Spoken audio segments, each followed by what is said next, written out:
This episode of the podcast is brought to you by Shirts for the Scene. Head over to the popkoproject.com and you can purchase your favorite band tee. We are raising money for the local artist in northeastern Pennsylvania whose income was drastically affected by COVID-19 since the world shut down all the way back in March of last year. Hard to believe we've been going through this for almost a year now, but that's why this fundraiser is so important. Artists and musicians' income has been next to nothing, and by buying a t-shirt on the online store, your purchase will directly have an impact as the proceeds go to the band whose shirt you are buying. There are over 100 bands, artists, and venues to choose from, but the store will be closing at the end of March. So go to thepopkoproject.com and purchase your shirt today. That's thepopkoproject.com and click the link for Shirts for the Scene.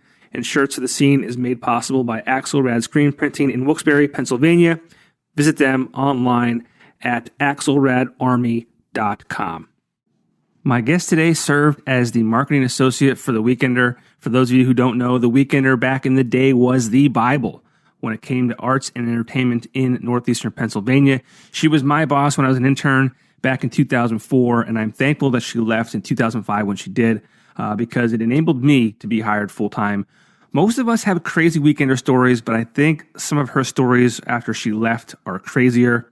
It's been about 15 years since we last really spoke, so it was great catching up with her. This is the Weekender Files. Welcome to the show, Christina Romanchick, or Christina Dugan, as I first knew her many, many years ago.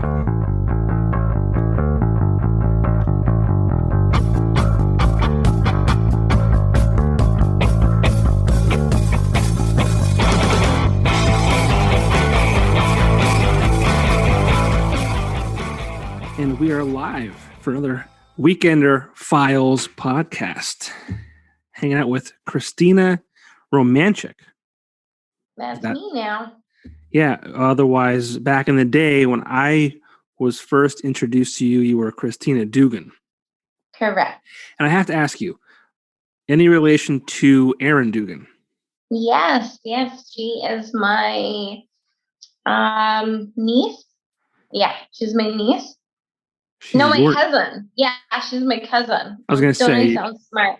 I really just started drinking, but it's been a while. So. You are drinking. Okay, you are drinking. Good. Drinking, yes. No, good. She's my cousin. So we go way back. We used to play all the time at my grandma's and grandfather's house every Friday. Yeah, I kind of put that together like after knowing who you were like back in the day.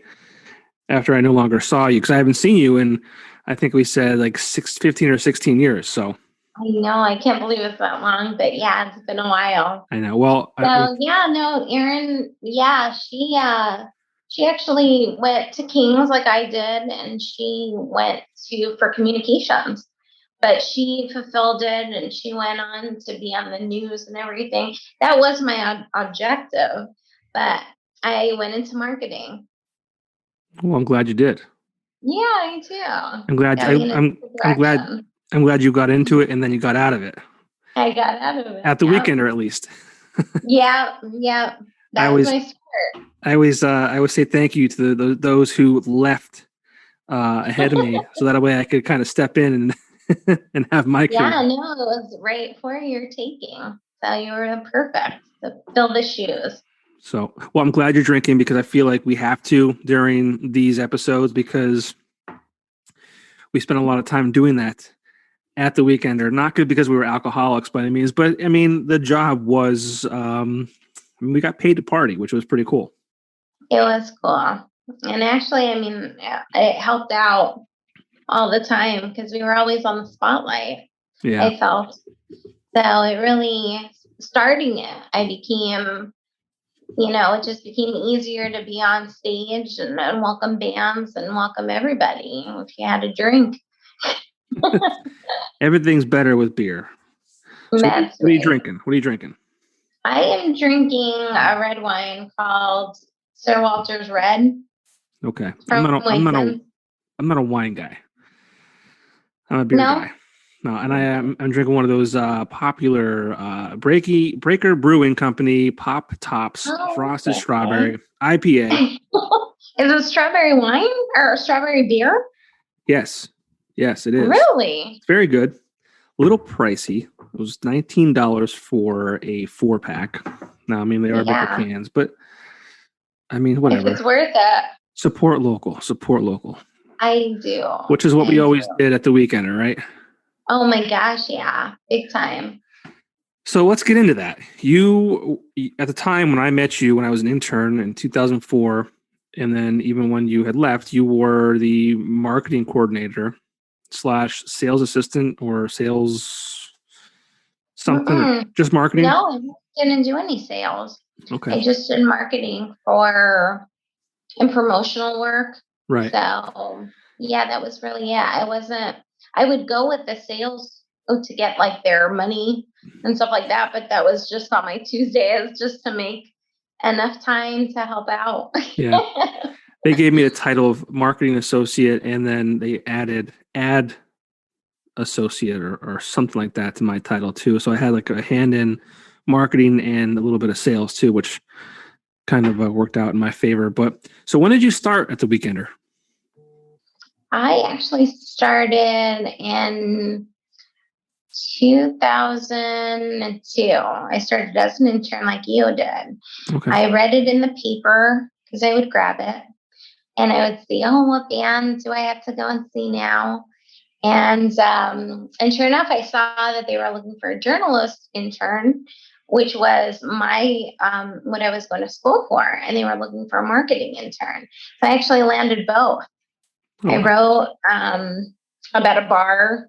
It was whatever it was called, something like Webbin or something, or Wingin or something like that. And I actually had to go to a bar where they were serving wings. And so I reviewed it and I was able to get in from that. And I did that for a whole summer. So before I even got a job, I stayed with them. That was really when the web started taking off. And then I would update their pictures. So I started full time as just a little side gig. So I was going to King's and I was doing that. And then when I graduated King's, Christy Greer, I believe you interviewed her a couple times ago. She had told me that another publication was looking for somebody. And I think it was the Pittston Dispatch. So I interviewed with them and I landed that spot. So that was really my first job. And then luckily somebody else got bumped and moved off to pursue a different field. And they were looking for the marketing. So I interviewed for that position and I ended up getting it. Very cool. Weekender. I feel like a lot of employees at the Weekender came from King's College. You went to King? Yeah, you know what? It's really funny because before Leslie started working there, she was in my class, and Katie was in my class. So I had a bunch. So I knew them even before they even started at the Weekender. Wow. That's cool. Yeah, you and I didn't cross paths until I interviewed. No, we didn't. I actually went to LCC, so I already had like a base, but there were some classes that I missed, so I had to start in like a freshman class, and that's where they were. So It's funny. So I got to meet them, and a couple of years later, I was working with them. That's cool. Yeah. And what was life like when you started at the Weekender? I mean, you're obviously you're young, and this is a paper that you're familiar with as far as reading. How did you feel about working there? Very humbled. I was excited. I liked it. I would always read it, so it was something that I knew. All my friends knew about it. I just enjoyed it, going to work. But with the people that I worked with, like a Joe student, Shelby, MJ, I felt what I can learn from them. And that was really like, I felt like, hey, I need a job and what am I going to learn from it? And what I learned from Joe and from Shelby and how dedicated they were. in writing their articles and everything, I really grew and became professional, I thought. And MJ was, funny. She was a sales rep. I think she was still there when you were there. Was she there? I don't think so. I don't remember an MJ even when I was an intern. Oh, okay. Well, she was always there. Like, I think the last year or so she left, and she was actually dating one of the band guys. Which I forget what band it was. But she was there for quite some time, and she was like the mean person. She was actually a sales with Rachel, and they had just 2 sales reps that would go out and make the sale. And then Melissa Miner, she ended up getting the position for the marketing, and I ended up taking her position, and she went into sales. So she was there, and I developed a great friendship with her. Cool. And what do you think, as someone in the marketing department, so to speak, what do you think you brought to the Weekender as far as either your own spin or how did you add to the team in that department? Different creativity. Like when Rachel left, I got hit with more on my plate. So I had to do the model of the week, and Rachel would do it every week. And I was like, I'm not doing that.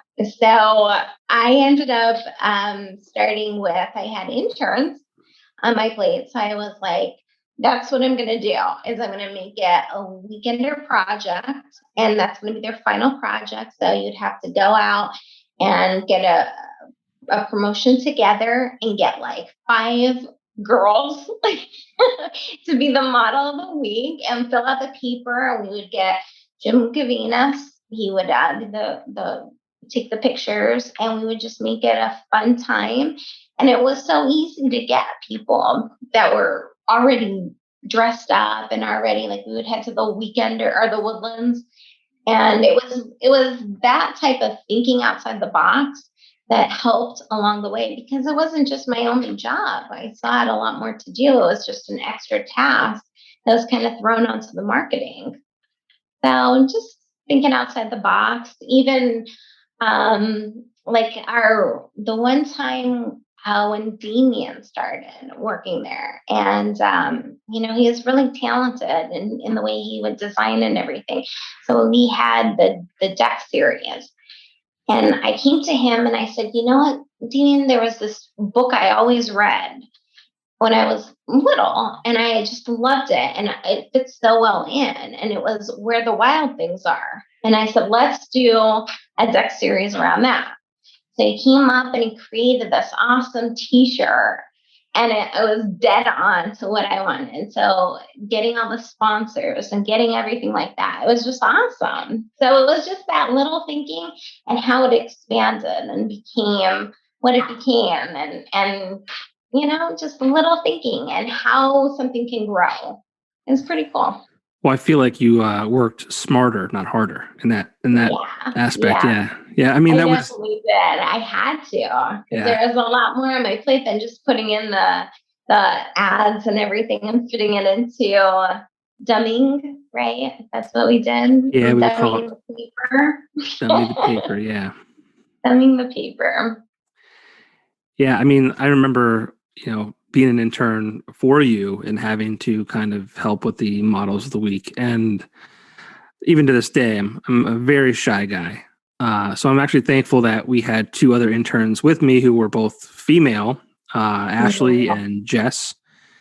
And they were, it's easier for a girl to approach a girl because they're girls, right? It's not like it's not Creepy John saying, "Hey, I think you're hot. Like, you want to be model?" Hey, just sign up.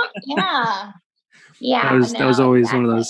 Yeah, it was one. And it also helped that they had a lot of friends. Do you remember like who they got? I remember the one night, and it was like girl after girl after girl. I think we were done in like the first hour, and I was like, "All right, well, what do we want to do now? Let's drink." Okay. What were those called? Model searches? Yeah. We would. Most of them were at the Woodlands. Right. And then I think like when the deck series came, we had a lot that we would look out in the crowd for and see. And there were just people there that were having fun in the summer and on the deck, and they really liked it. So yeah, they were like, okay, sure, we'll sign up. Yeah, And it was pretty cool. I mean, the Weekender was popular when you were in marketing, but I don't know what happened, because I feel like getting females to do model of the week and even guys to do man of the week, as you know, we kind of entered the late 2000s and 2010, 2011, it was harder to get models and men to participate. And I don't know why that was. I don't know if it was because it got to the point where it was just so big, and like people just felt that if they were in the paper, they would get made fun of, or what really happened. I don't know, but it just it feels like it kind of got harder. Yeah, really? Yeah. That's too bad, because I think like at the time that I was still there, we would have like the model of the year party, and it just always seemed like a really nice time. So, and then we started with the men, so they were involved too. And it didn't seem like a hard piece to land, but for me to do it like once a week, I was like, oh no, I can't do that. So I'm going to put my interns and have a final project. Yeah. And I think you guys had to like bring me like 20 models, and it basically like helped until the next round of interns came in. And I would just pick one out every week that it was already filled and we had their picture. So it helped out a lot. Yeah, I mean, it's funny because, there was a stigma that interns would get coffee at jobs, where our internship, we got girls. Wine and beer. That's all. Yeah. Bring back some girls and guys. Yeah. Fetch me the next model of the week. All right, who's picking out this week? And did you have involvement in planning the model of the year parties? Oh yeah, that was like another fun, stressful, very stressful, but I was able to bring my creativity to that. It was like I saw what they did in the past, and I would say, hey, Christy, well, like, why don't we get them a stash? And I'd make it. Or I would say, hey, let's take their pictures and put them all up on, different paperwork and everything. So it was like just able to, and I would like decorate with glitter and everything and just really make it sparkle. And then we would get the bands and we would get the sponsorship and working with the Woodlands and Mitch and everything like that. It was a lot of fun, and it made me more into marketing and not journalism and not communications, where I thought that was my strong suit. I wanted to do that and work them being in TV. That's what I thought I wanted to do. But doing this job made me feel like, hey, you know what? I actually have a mind and I'm able to use it. And I'm able to bring in a lot of different thoughts to it and bring in a little piece of me, need it custom. Yeah. So I like that. For sure. And outside of the models and men, I mean, what else did you do for the marketing part of the Weekender? Oh, gosh. Let me think. I mean, like I said, I would dummy the paper. So that was every Monday. So, and then Tuesdays we're creating the paper. Oh, and then I would also type up the Coolers Live, which was a band thing. So that was really my Tuesday. And that was like a nightmare. I think you talked about it in other episodes, but just like waiting and trying to get the update of what the bands were and how long it really took all freaking day. Yeah. So for anyone who's listening or watching, like when we reference dummying the paper, that really was kind of compiling what the paper would look like when it came out on Wednesday, which it came out every Wednesday.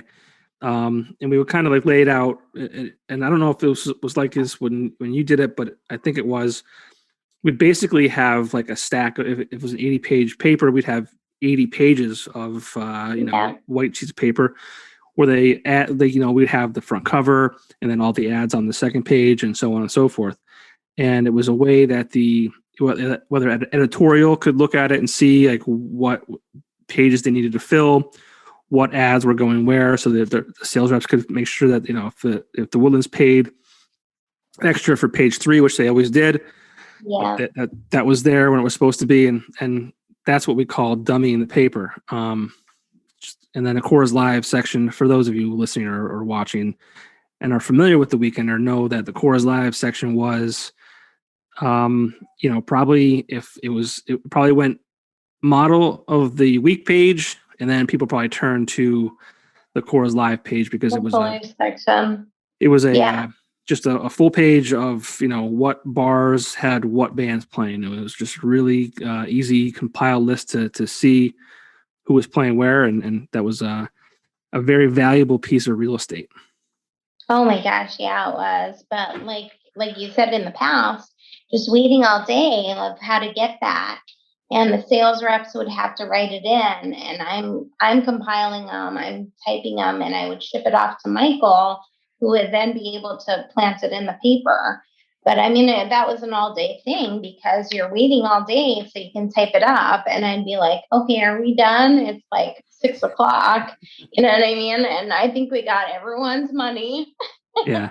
All the strip club money, because that was an ordeal in itself. Yeah. So one thing that I'm very proud of, because obviously when you left, I was hired and I kind of took over the things you were doing. And like maybe a year or two after I was in my role, I'm like, there has to be an easier way to do this, because we had I think 2 of the big sheets of paper, like taped together or stapled or whatever, that you were like, the reps would write the band name in. So it was hard if the rep couldn't, write nicely. It was hard to decipher, but it was just like this. It was just this like very big piece of paper that was just difficult to kind of, transcribe. And so one thing I did, and this was before Google Sheets or anything like that existed, is I just created a way where there was just a Word document, and people can go into that and kind of the reps could update that themselves. Oh, nice. So if Janelle, for instance, she's in Coors Live, Katie or Tiffany couldn't be in it at the same time, but there was a way that they could all access the Word document, fill it out on their own, because they knew who was playing where, Right. So there was no, because that was also the thing. If we screwed up that Coors Live, if we inserted the wrong band, the wrong venue, oh yeah, you would hear about it. We were getting the harassed. Next day. Oh my gosh, I remember a couple times it got messed up, and I'd run over to it, what did I do wrong? And luckily, I don't think it was me. I just think that they told us something wrong, or it ended up being on them most of the time. So, but yeah, exactly. It was always that, okay, what's wrong with the paper the next day? Because we're going to hear about it immediately. That was, the Wednesday mornings were spent putting out fires, if there was any. Yeah. It would be like starting a new week and having the meeting, and then you would be interrupted by somebody calling. Yeah. Something's wrong with it. That was cool though, because obviously people were paying attention to it. So, as a sales rep, you can be like, okay, yeah, this is wrong, but obviously people are looking at the product that you're paying money for those eyes. So it's like you could spin it and say, well, I know it was wrong, but people are still looking. So yeah, so we sell the viewers. So but unfortunately, then we were a weekly paper, so we couldn't fix it the next day. It was wrong for the entire week. Published. Yep, that was it. And that was really good that you gave it to the sales reps, and in return, it took that off your plate. Yeah, and it wasn't just to take it off my plate. It was more of it kind of removed some steps and reduced error. Because again, if the bar owner tells them and they write it down wrong, and then they pass it along to me, and maybe I read it wrong, there's just too many hands in the. You got it. The whole transaction. That was so smart. And it was also easier to type it than it was to write it on that sheet of paper, because a lot of times maybe there was 3 bands and there's the small Excel. Well, they weren't small. Right.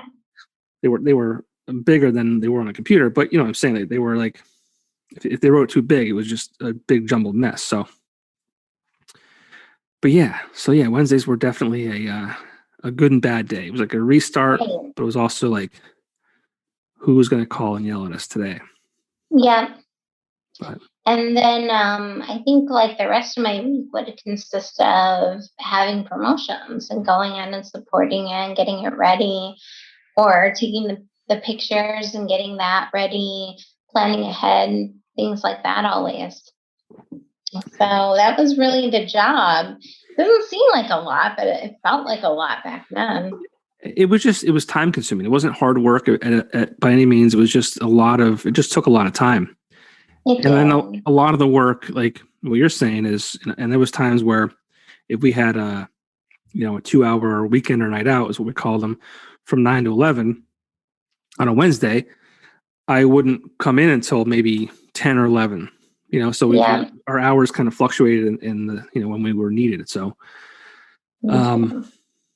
but yeah, those weekend nights out were interesting too, because, again, you're getting paid to be out social. And one thing those weekend nights out, right? Yes. And I don't know how you felt about them, but they were so valuable, and we did those as like added value for our advertisers. So Absolutely. I spent some time after the weekender in radio, where people pay for a live broadcast. Oh, okay. So not only they paid for the station to be on site, and they also pay the DJ. Cool. Yeah. So, in looking back on it, Rachel reminded me, but I'm pretty sure we tried to implement a way to start charging for weekend or nights out, but it was like we had done them for free and as added value for so long. Trying to charge at this point was like, listen, I'm spending $2,000 a month. Why am I being charged for one weekend or night out? And for those of you watching, listening, weekend or night out was just a fun night out, just exactly how it sounds. So what would happen is, let's say it was Bruise Brothers. They had a band playing. Let's call them Bad Hair Day. We'd have a weekend or night out. So we'd advertise that, hey, the weekender is going to be at Bruise Brothers on Thursday with the band Bad Hair Day. We'll be there with ticket giveaways or free weekender T-shirts or whatever it might be. So the bar would get an additional ad in the weekender to promote that we're going to be there. We would come, we would take photos, we'd hang out, give away swag, and then the following week we would feature what we called a "Look What You Missed" ad, where people would have their pictures in that like half page or whatever size the ad may be, of people there having fun, winning the award or not the awards, the prizes or whatever. It was a lot of fun, and people would always pick it up because they wanted to see themselves in the newspaper. Yeah. Yeah. So, You wanted to see or read it or whatever we were doing. So definitely, I mean, it paid to advertise then, because you're not only just getting your publication, your ad, you're also getting a little bit more of a value. yeah. So It was fun. We got to go out and host those events and yeah, we paid the definitely party. did. And we would give out T-shirts, and we would give out, beer openers and a whole bunch of things. So yeah, and like working with DJs. I remember like DJ Rob Sachs, Mm-hmm. and he would come up with things like game shows. So we would go and support that, and we just always helped people, I thought.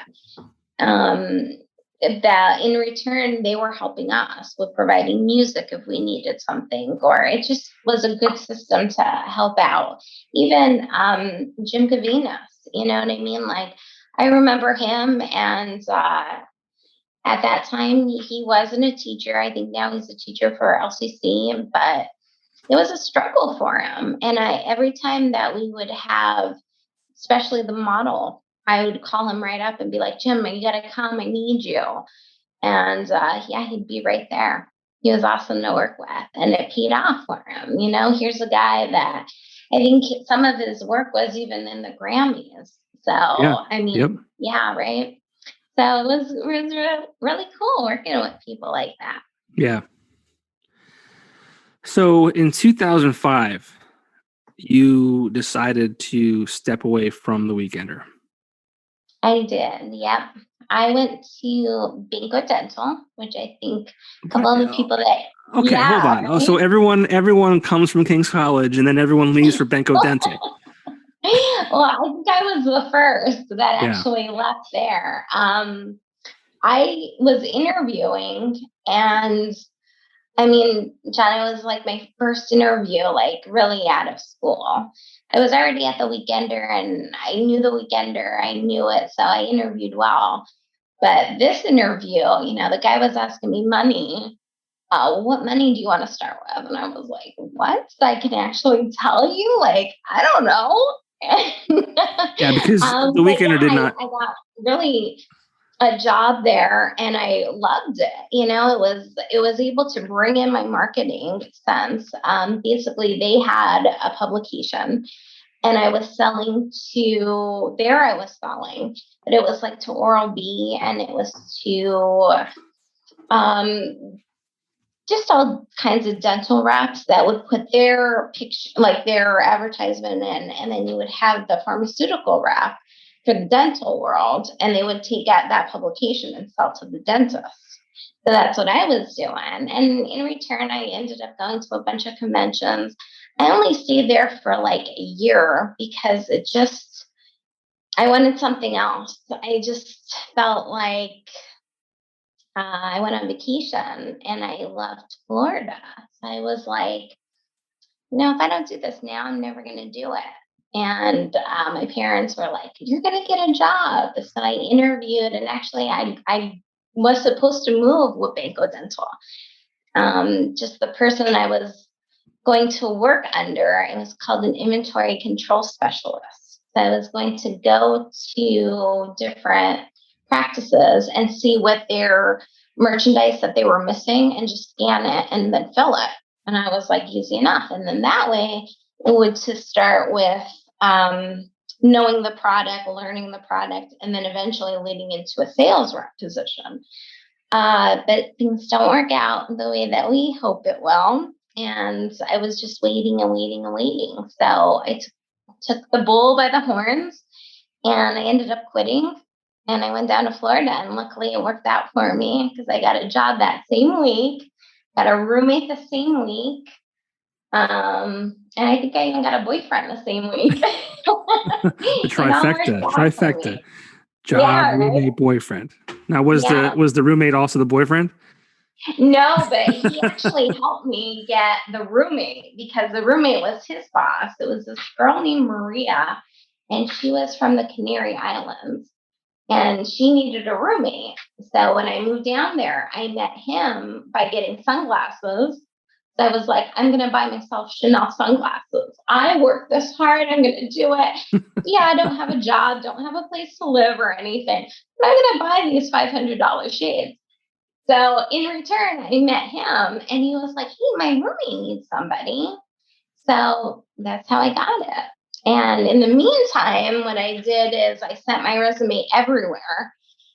And I was going to take a job for concierge. And the lady, her name was Nancy, and she saw my background in marketing, and she offered me the position to work for a spa that was located at the Portofino, which is located at Universal Studios. So I was able to work on that land, and I would work with everyone at Universal Studios, and it's also connected to Disney. So I ended up getting the Disney side too. So I was selling to any groups that were coming in and telling them about our products and trying to get them to the spa. And I was also doing that with Disney. So, but the Weekender was my background for that marketing job. And that's exactly why I got that. Very cool. So you went Weekender to Benko Dental. Correct. And then you said, the hell with it, I'm going to Florida. I'm going to move there. And you went to Florida. Moved there. Yeah. No job, no boyfriend, no roommate. Just went to Florida, landed in Florida, and said, all right, this is my new life. Yep. And I got to find a job really quick. So Luckily, they were calling.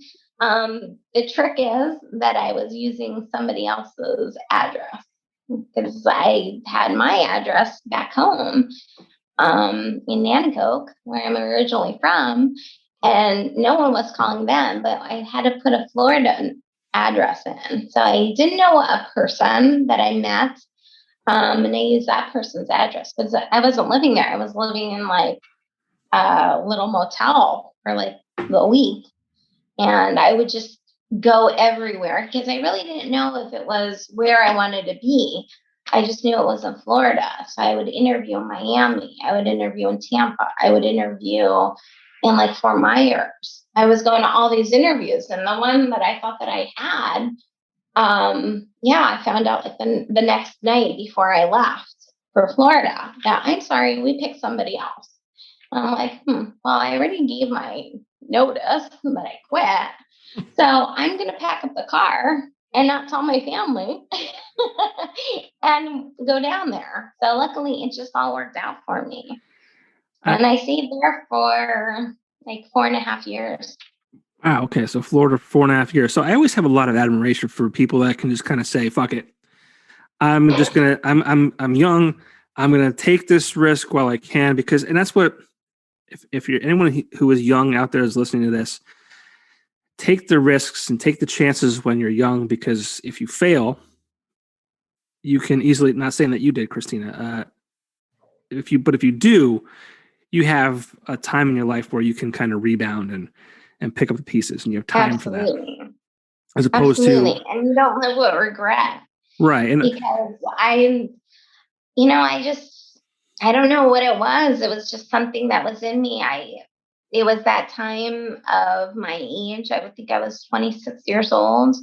And I was like, if I don't do it now, I'm never going to do it. And I always wanted to live there. I'd always felt like I was always on vacation. I used to look outside and see my palm trees and see Mickey Mouse or like Donald Duck walking through.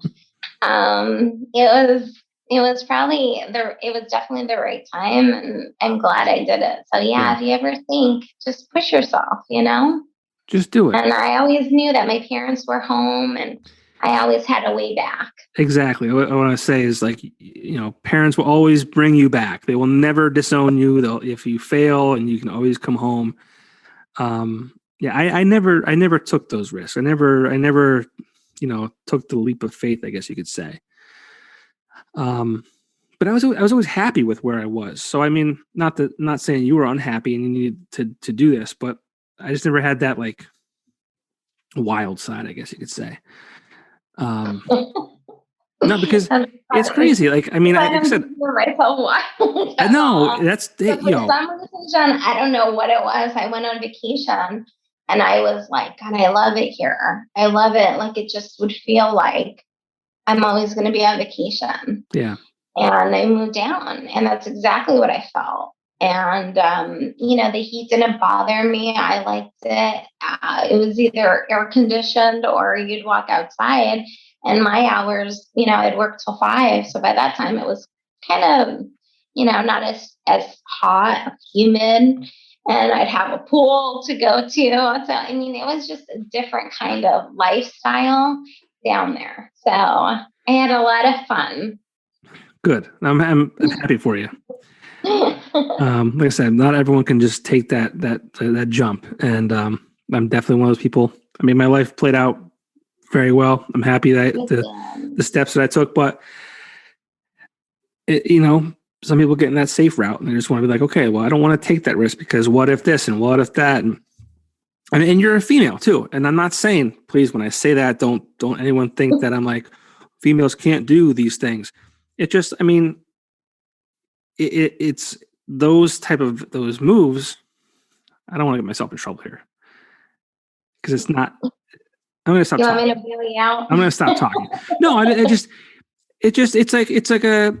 a scary world for anybody, let alone a female. I mean, there's creepy guys out there. That's kind of what I'm getting at. Like, speaking of that, I mean, when I moved down there, because I was like in the best shape of my life, and I decided I'm going to go out, and the place that I lived was really nice. but I would run. It was like 5 o'clock in the morning and, not even think about anything.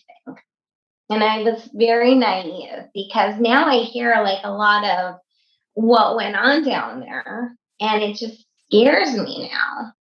Like I definitely would have brought my shotgun or mace with me now in the world, even though it was safe and you would look out and you would see like all this palm trees and different lands and everything. But the world's scary. And I would have had to protect myself. So I definitely got more cautious while I was down there.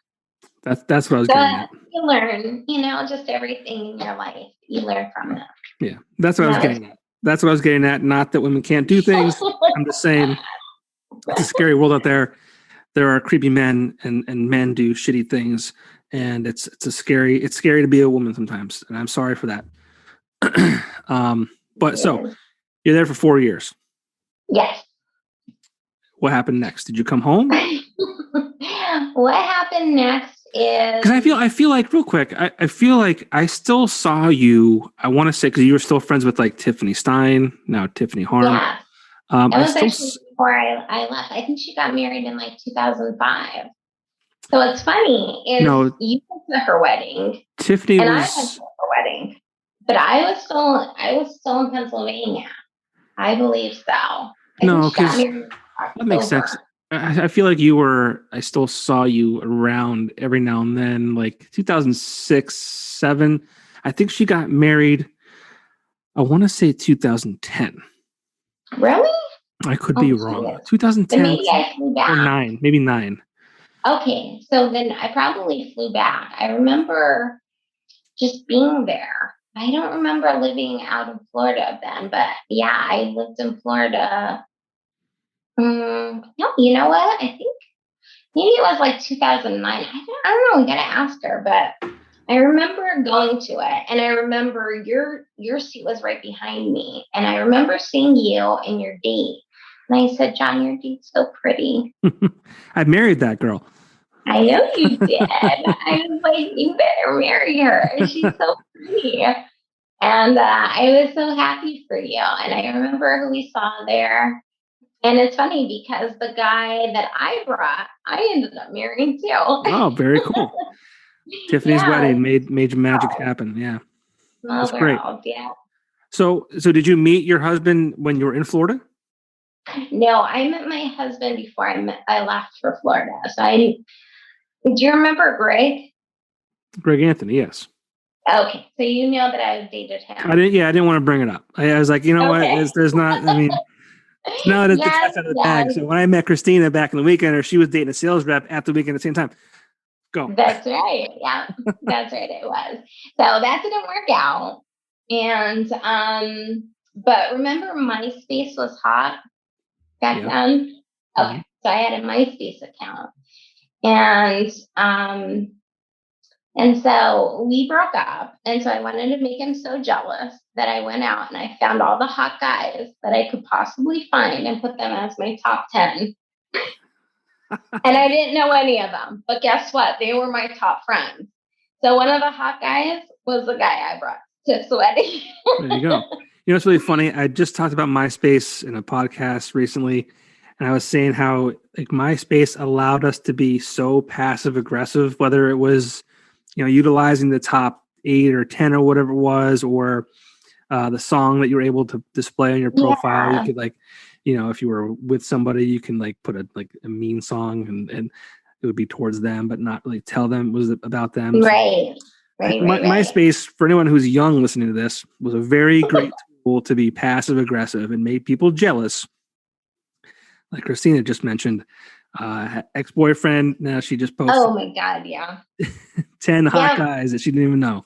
10 hottest guys I could find.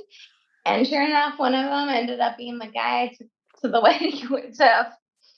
And when I met him, I was like, oh, you're pretty hot, but I don't want to marry, I didn't want anything. I liked him as a friend. And because of that, I wanted to move to Florida. So I still kept him as a friend. And Tiff's wedding did happen. So so I did fly back. I asked him to go with me. But even still, I was like friends. And I was dating a guy later on when I lived in Florida. And I remember something, do you remember Kelly Wagner? Yes. She was an intern. Went to high school with her, yeah. So Kelly came down to see me. And I was dating this other guy, and I had a lot of fun with him. But he was just into his motorcycle and everything like that. So he went out, and I think one of his friends was hitting on Kelly. And I had said, hey, tell your friend to leave her alone. So Kelly and we were hanging out. And that night, I think I got into a little argument with him after. So I ended up leaving. And then Kelly and we went to the beach. And it was the perfect day. We went to Cocoa Beach. It was awesome. And I remember coming back, and I got a text message saying, hey, can you go with me to a wedding? And my sister was just having her 5th kid and having a christening. So I said I wouldn't be able to go because it was at the same time the christening was. So he responded back with, well, can you go on a cruise with me? And I was like, sure could. Yep. So that's what happened. So we went on a cruise, and I started looking at him a lot differently. Like, why don't I like this guy? So then he flew back home, and the next time he came back down, he asked me to marry him. And so, as my life did, I said yes. And I stayed down there for another year or so in Florida while we prepared for the wedding. And then my parents are still up here, and I knew, I was just turning 30 at that time, and I was like, you're halfway dead at that point. I had a lot of fun down here, but I didn't meet anyone that I wanted to stay there for. So I decided, this is my life. I'm going to move back. I'm going to get married, and I want babies. So that's what happened. Yeah, and then I moved back, and that's when everyone started saying, well, where are you going to get a job? And I was like, a job? What? I have to work? I'm going to get married. That's a full-time job. What? So I was like, okay, well, I'll make it look good. Hold on. Marriage is not a full-time job. If you want to say, if you want to say being a mom is a full-time job, I will give you that, but not being married. Well, in my world, John, that's what I was thinking. Why do I have to get a job? Well, I'll make it look good. So I ended up putting my application at TJ Maxx Distribution Center. And I interviewed once. And I was like, I didn't get it. And that was the only place I put my application in. And then I ended up getting married. And a month later, I see my phone, and there's a number on there. I'm like, oh, God, do they want me? Are you kidding? So sure enough, I ended up getting a human resource job there. And I did that, I think I started in May of 2011. And then by a year later, there was a merchandise control position open. So what this entailed was going in and checking out children's clothes and making sure everything was okay, and was able to go to a store. And it worked out. So I ended up getting that position, and then I became a mom. And why I stayed there was because I only worked 3 times of the week there. I work Friday, Saturday, Sunday, 12-hour shift, and I'm done. So I'm able to see the kids 4 days a week, take them to school, take them to any kind of practice, always be there for them. And I'm going on my 10th year. So it worked out. I mean, didn't they know that you were married? How dare they offer you that job?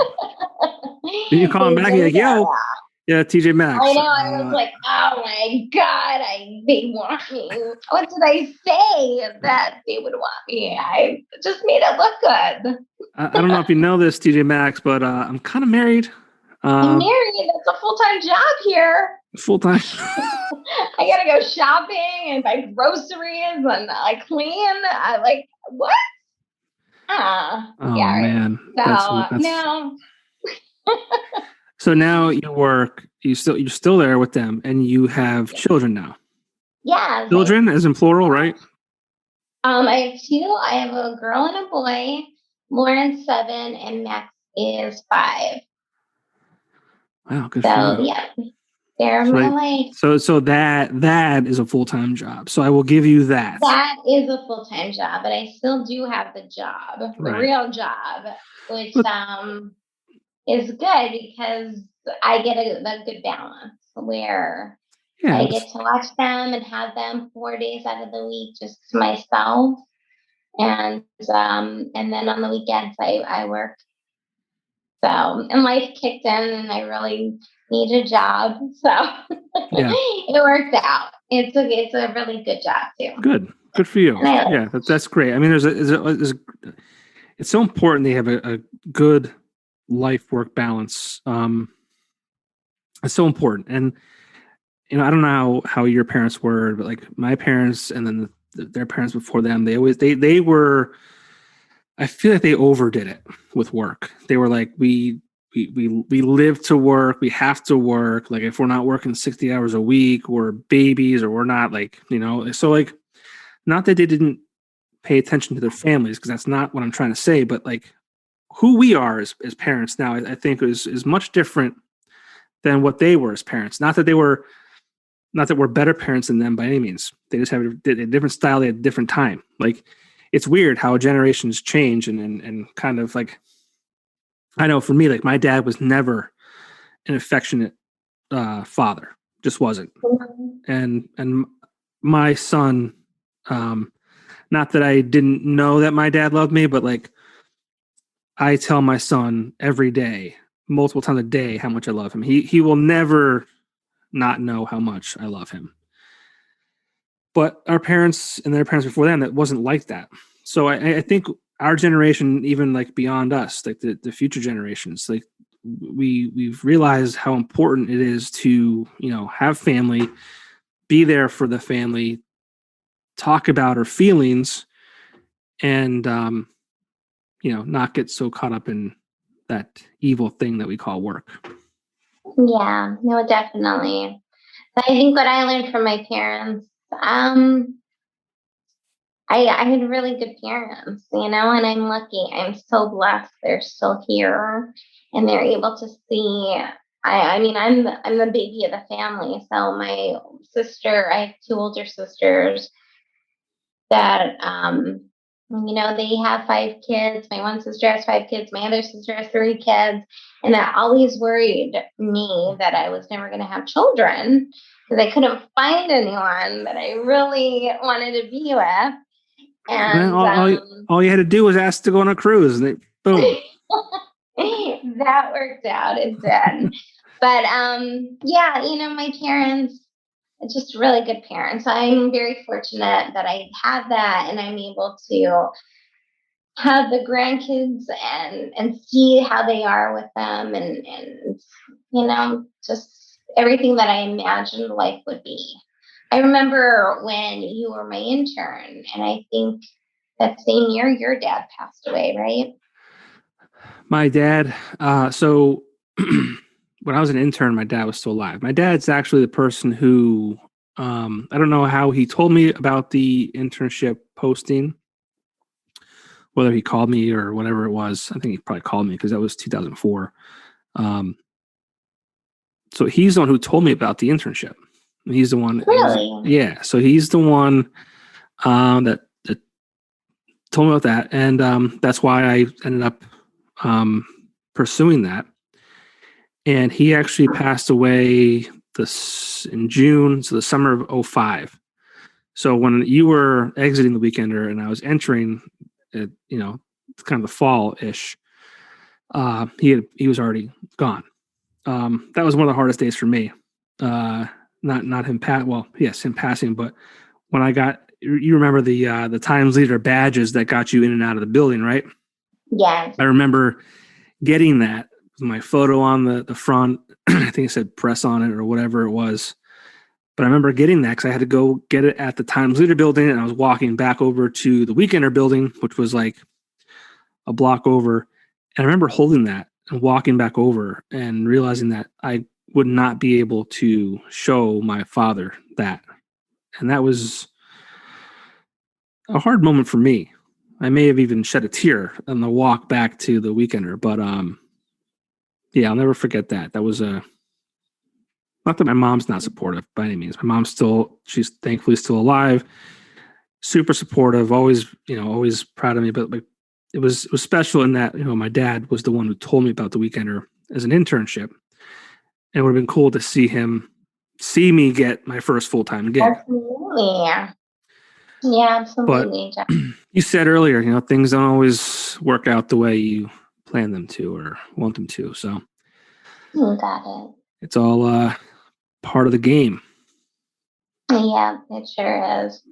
One thing about working at the Weekender for me is my grandfather was a journalist, and he worked for the Sunday Independent, which was originally that place that the Weekender was in.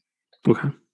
And so every time I walked in there, I was like, because my grandfather wasn't alive when I started there. And I would think to myself, I wonder what he would think. I wonder if I had his desk. So yeah, how about that? That'd be neat. How about that? That'd be neat. Yep. It's just funny. Yeah, I mean, one reason I wanted to do this series was not only because I wanted to kind of talk to people like you who I've not spoken to in 15, 16 years. I just kind of wanted to revisit that time in my life and kind of talk about the importance that it was for you and Damien and Rachel. And I think the Weekender and what I've been able to discover, and I think I already knew it, but what everyone has said, like the Weekender for everyone was such a great stepping stone that kind of launched their career into whatever they're doing now, whether it's the same field that they were in at the Weekender and they're in that same field now, or they were just able to take that experience from the Weekender and apply it to, where they are today. Whatever it may be, the Weekender was this force that has been so good to all of us. I agree. I definitely agree. I couldn't imagine a better start in life. I just feel that we are blessed and fortunate to have it as a thriving paper. The internet wasn't as big then. I remember like Leslie, I think I remember her talking to the Mark Zuckerberg, whatever his name is, of Facebook. And again, we had a MySpace. So I was like, Facebook, I'm never going to get that, And I would listen to that conversation, that interview. I remember her desk was across from my desk. And I just remember, and it's bringing back the time of how everything was back then. Well, Zucker, he ruined it. He ruined it all because pretty much weekend nights out weren't worth anything. He ruined a lot of things, John. Everyone's posting their freaking photos on the internet now. Yeah, every bar is posting their entertainment on the internet. You got it. Yeah, he took a lot. Yeah. It's unfortunate. So I remember that interview, and I was like, "What's Facebook?" No. Well, I found out about Facebook. I was on spring break. It was 2005. Okay. I just discussed this like maybe the last podcast or two. It was 05, spring break 05. My one friend who was out of control, he was calling it spring break 04. But it was spring break 05, and we met a group of girls there, and they're like, "Do you guys are you guys on Facebook?" And we're like, "What the hell are you talking about? Like we're on my like I got a MySpace account." They're like, "No, Facebook is where it's at." And we're like, "What is it?" And like, "Oh, you need a college like email address to get on it." And they're like, go on when you get home, go on it and hit us up. Okay. So I think like a week after we got home, like the group of us got on Facebook, but like even then it wasn't like I just had it to have it. And MySpace was like the thing in like 05. Like Yeah. 05 to like, I think I think Facebook kind of took off in like 09. That's when I kind of like transferred my social media existence to primarily Facebook was 09. But I met my wife. When I didn't meet my wife, I utilized MySpace to contact my wife. Oh, really? You too? I'm a big baby. So like, right. So like, again, we'll go back to the fact that my wife is way too hot for me. Now I had met my wife. My wife was a model of the week, I think twice. What? So yeah. So she was actually at the model of the year party one year. I think that was 06.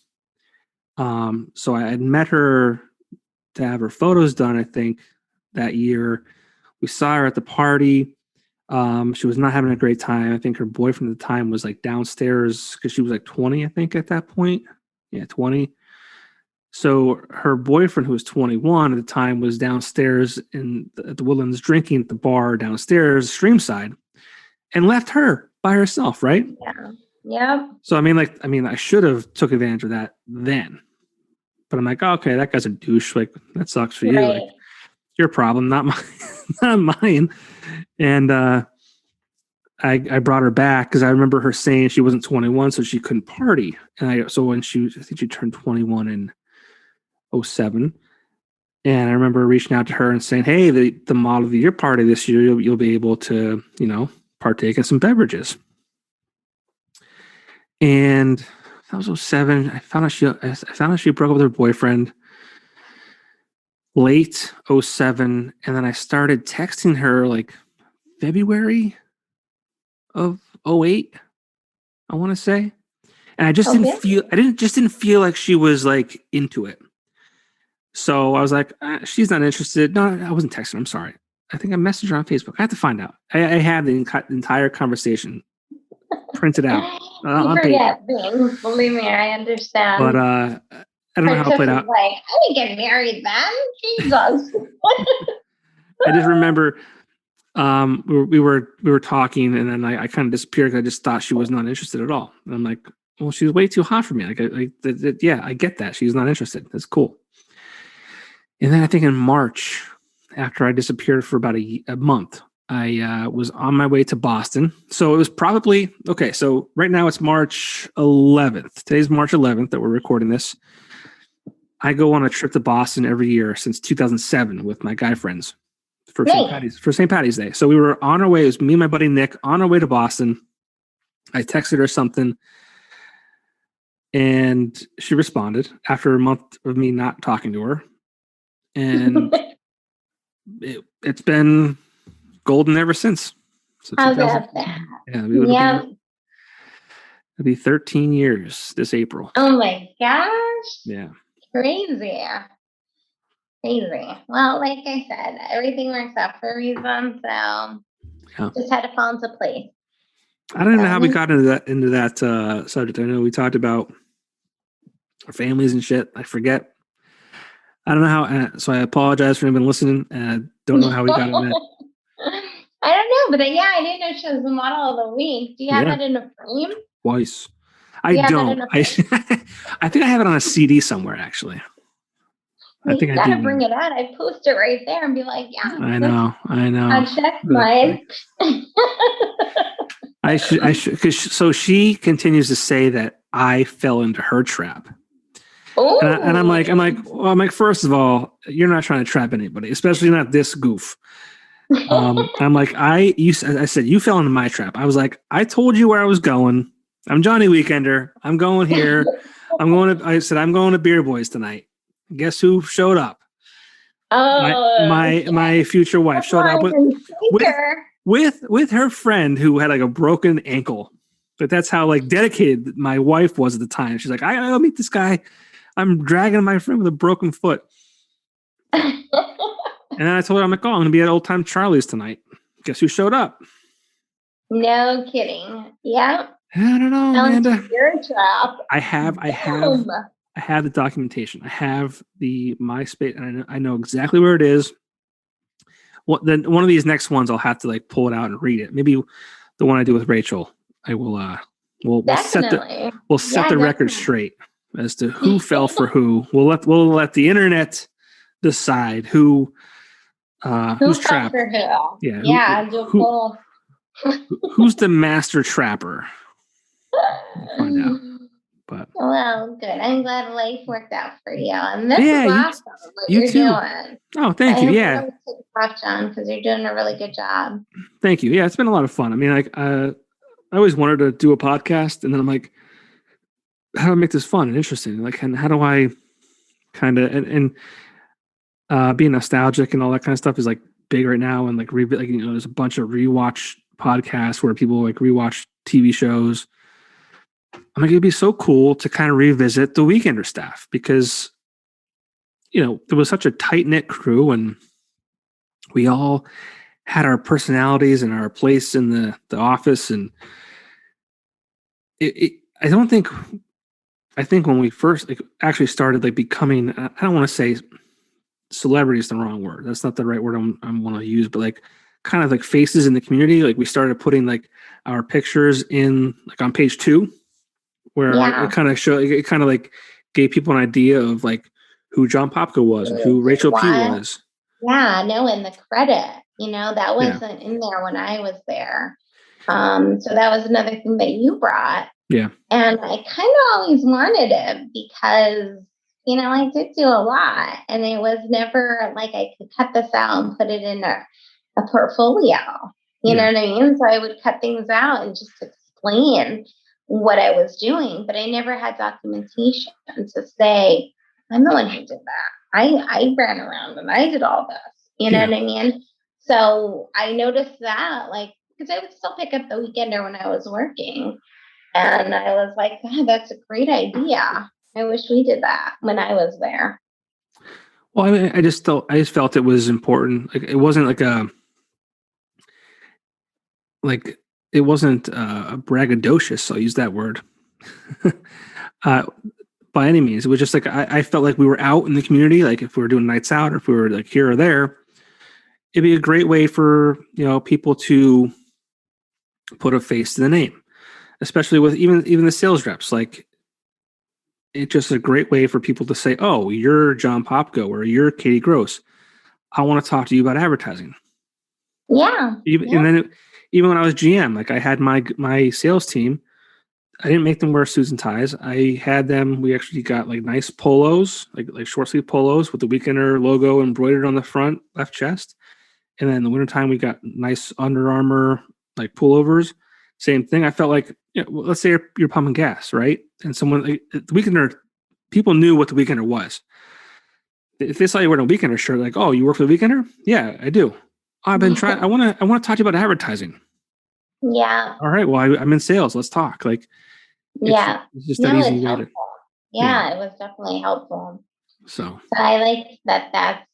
I noticed after I left that was something that was newly done. So I did like that.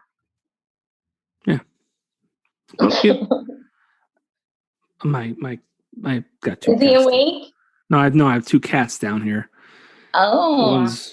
I thought it was your little buddy. No, like I said, so I messaged you before we got on this to say I was going to be 2 minutes late because I try and do these when he's like on his way to bed or after he's already in bed. So that way, like, I work all day. So I want to be able to come home and spend some time with him. But he needed me to like help him brush his teeth. He didn't want mommy to do it, wanted me to do it. I'm like, all right, I'll do it. No big deal. You always do it. There will be a day that you want nothing to do with me. You're right. So yeah. His mom typically puts in the bed. Mom reads the stories. He wants mom to do that, so I get the little. Do you get the bath? Do you help him take baths? I did the bath tonight. Yep, I'm on bath duty. Yep. Yeah. It was funny. The first 2 years of his life was everything mommy. Just it was almost to the point where I'm like, why? And I tried so hard to be like involved and like because like 2 reasons. A, I wanted to be involved. I wanted to do things for my son. And B, I didn't want my wife to ever feel like, it was all on her. Right. But there was just, for the first 2 years. And it's one reason I'm thankful for the pandemic I'm not thankful that it happened because it's destroyed lives, and I've been financially impacted by the whole situation. But I was able to stay home with him for 2.5, 3 months, where it was just my wife was home every other day, but he and we were home every day together. And then obviously when she was at work, he and I would be together all day. So I think it's this time that we needed together to kind of solidify the father-son relationship. Yeah, that's good, John. That's really good. Yeah. I also enjoyed them. I mean, I like TJ Maxx. They paid when I think for 2 months I was out of work, and it was great because the kids were home and I would devote my time to them and just got to spend all kinds of time and do things that we would never do. Right. So I really enjoyed that. And family for me is pretty much everything. It's your full-time job. It's a full-time job, and being a wife is too. I mean, really. You have like 3 full-time jobs. You have like wife, child 1, child 2. We'll give you 4. Let's even take that I'm now the teacher. I'm the principal. I am the counselor. Yes. You know what I mean? I like being the principal now, I must say. I'm like, oh yeah, you think you're not going anywhere. Go to your room. That's where you're going. Yeah, that's awesome. I forgot about that. Yeah, I mean that's been crazy, right? I mean, oh god, yeah. But I can't imagine just all with that. Yeah. But it's funny because her teacher is now calling out all the kids because she's in 2nd grade and she's making hundreds on everything. Now they're back in school, not so much. Who's the teacher? Who should get that salary? I should. Exactly. Definitely. Yeah. So, I give you and all the parents out there who have. Yeah. I don't know how that works. And I keep every podcast because like we always talk about COVID because I mean it's part of our lives right now, and I don't know how it works for a husband and wife who both work. How do they figure out the child schooling situation? What if it's a single mother who has a full-time job? How does she figure that out as far as? Yeah, I don't know. I mean, I still can't figure that out because it's impossible, I would think. Like you really have to be at home if you can't count on anybody. Yeah. So I don't know. But I even had to keep Max, like he's going to be 6 and he should have started kindergarten. They kept him in preschool for another year because I didn't want him on the computer all the time. Sure, yeah. So, it affected him. That's smart. Yeah, I hope that, kids are resilient, and I hope that they can kind of, push through this experience of their lives.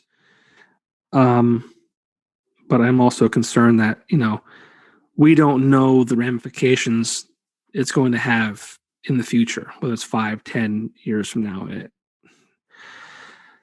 I guess we'll see. I pray for the kids that they're not affected by it because that's not fair to them. I mean, every kid is born innocent, right? Yeah. And it's just not fair. Yeah. No, it's not. And like I see how I remember 2nd grade for me, and I love 2nd grade. I think that was the best year of my life because I loved it. It was like 1986. And she only goes to school like 2 times out of the week. And I feel that she's missing a lot of it. Even though I like her being at home because I like being there, but it's that social, that you're missing out. Oh, that's huge. That's huge. Friendship that you're missing out on. Damn cat. She's saying hi, or he's saying hi to me. That's all. This is the Mooch. That's a beautiful cat. We rescued this cat from the outside world in 2015. You would have froze to death. Oh my gosh. Beautiful. Yeah, she's a good cat. But we're talking about kids right now. But yeah, I just hope. Yeah, the kids need socialization. Yeah, no, that's exactly what she missed out on. So we'll see. We have her in baseball, and she was in ballet still, so she was able to socialize then. But I just, that's in my mind of me always having someone to go over their house, and it's just such a different world because it's like I don't even know if it's like, well, whose house is she going to? And I don't know the parents, and it's like, I don't know. You know what I mean? So it's even that question. And I don't think like I'm very cautious, but I just became it. Sure. So yeah, it's a different world. And I just feel bad for there's you only get one chance at a few things in life, especially in high school and junior high, like junior high dances, if that still exists. I'm not really even sure. But prom in high school, like if you play sports, your varsity scholarship. Your scholarships, your senior year of whatever sport you're playing, like you don't get that back. Like it's just crazy to think about. And I feel so bad for those kids. I do too. It's really affected a lot of people.